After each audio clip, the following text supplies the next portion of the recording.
their law school all the way up until 1966. Today it's now a hotel called the Omni La Mansion.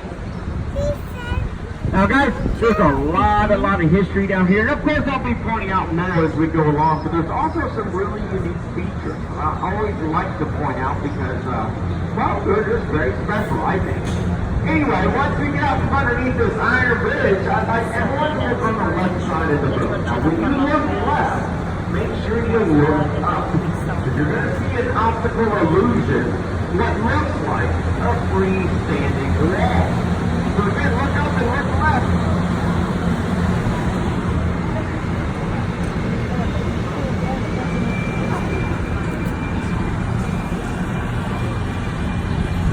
Now actually what you're looking at here is a hospital. It's called the Smith Hospital.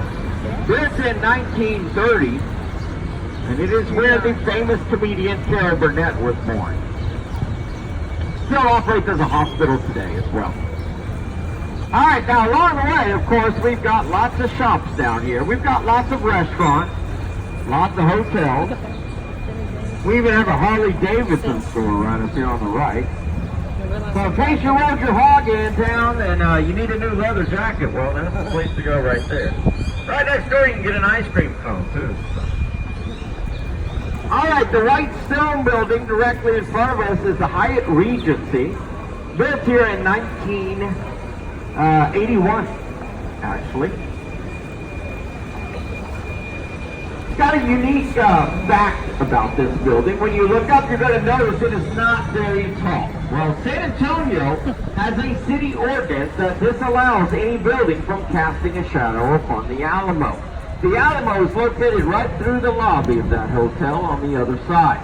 Now guys, we treat the Alamo as a war memorial, and out of respect for those who lost their lives, we never allow any building to cast a shadow on it. So when the hotel was built, they were required to stop at the 16th floor. They weren't allowed to be built any taller. And that's why you'll never see a tall building around the Alamo.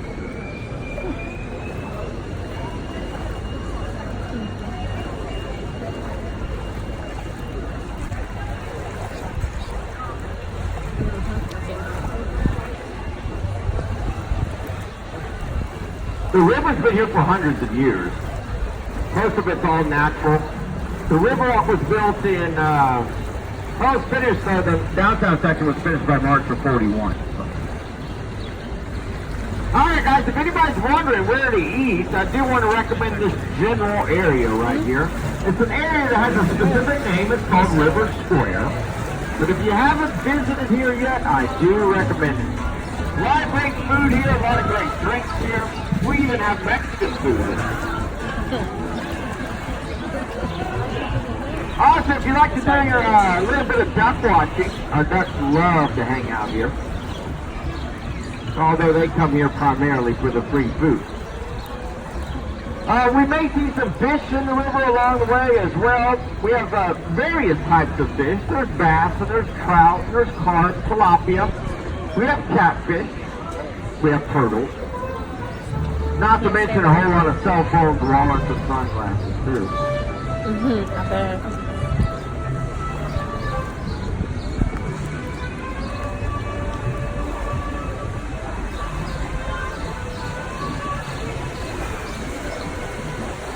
Now, I think I said this earlier, I'll just mention it again real quick. Most of the Riverwalk is all natural. There's only 2 man-made sections.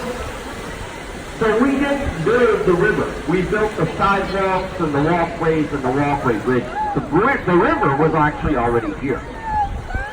Casa Rio right here on the right. This is the very first restaurant to open on the river. It's been open since 1946. Now its name literally means river house. Very appropriate name because before being a restaurant, it was a hacienda. Been on the river for many, many decades now. Alright guys, we're going to take a left turn here. Now, there's like I said, there's only 2 man-made sections. This is actually one of them right here. We very appropriately call it the man-made section. That's right. As you're making the turn, notice the red sculpture here on the left.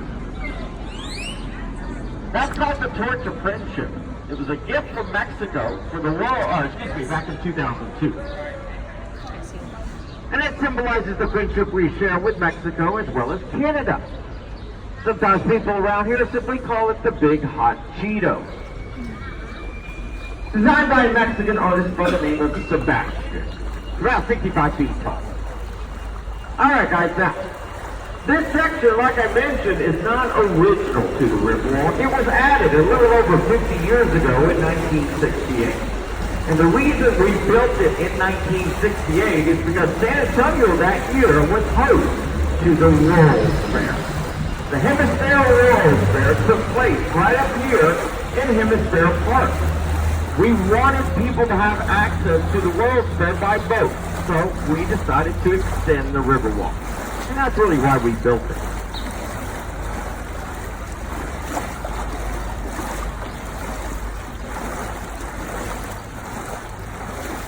Now, we're going to take this funny little half turn here.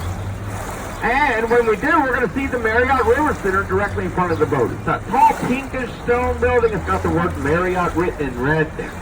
Now, I always like to point out this hotel. It's still relatively new. It wasn't built all that long ago, built back in 1988. But like I said, I like to point it out because it's got such an interesting history. You see, in the early 80s, Marriott came into town, and they decided they wanted to build their brand new hotel in that spot. Well, there was only one problem with building it. The problem was, there was already a hotel there. It's called the Fairmont Hotel. Now, the Fairmont had been built there in 1906. The city, by the way, considered it to be a historic building. So Marriott was not allowed to tear it down. So they had to figure out what to do with the Fairmont.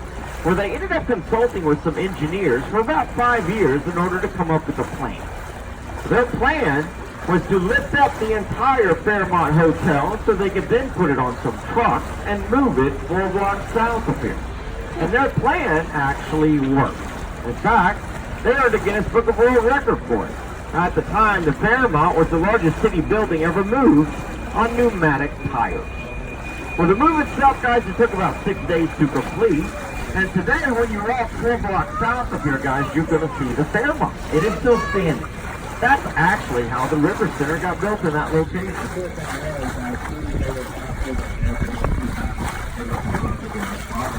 All right, guys. Notice here on the right side, you see that tall tower building with the antenna sticking out of the top? That happens to be the tallest building in San Antonio. It's called the Tower of the Americas building. This was built in 1968 specifically for the World's Fair. It stands right in the middle of Hemisphere Park, which is where the World's Fair took place. At the top, as you can see, there are 2 floors. One is a restaurant. The restaurant is actually on a motorized floor, so while you're eating, you're actually turning 360 degrees. Pretty cool, actually, because your view of the city is always changing. If you're not hungry, though, and would like to go up there just to take advantage of the views, there is an observation deck up there. So you don't have to stop at the restaurant if you don't want to. But definitely recommend it, especially on a day like today. It's very clear. You're going to see some amazing views of the city. So if you're interested in doing that, take advantage of it. All right. Now, you can get a little windy back here, guys, so if you have any loose items, you may just want to secure those real quick.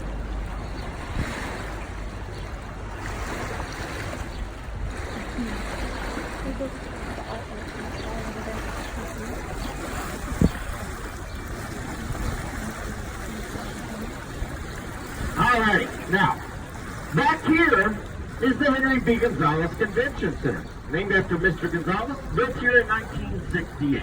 There's also a performing arts center on the left by the name of the Lila Cockrell Theater. By the way, guys, Miss Lila Cockrell, she's the very first female mayor of San Antonio. She was first elected in 1975, and a few weeks ago actually celebrated her 97th birthday. And we named the Performing Arts Center in her honor. Our convention center, guys, it's right around 1 million square feet. So really what you're looking at here, very, very small portion of it, called the Henry B. Gonzalez Convention Center.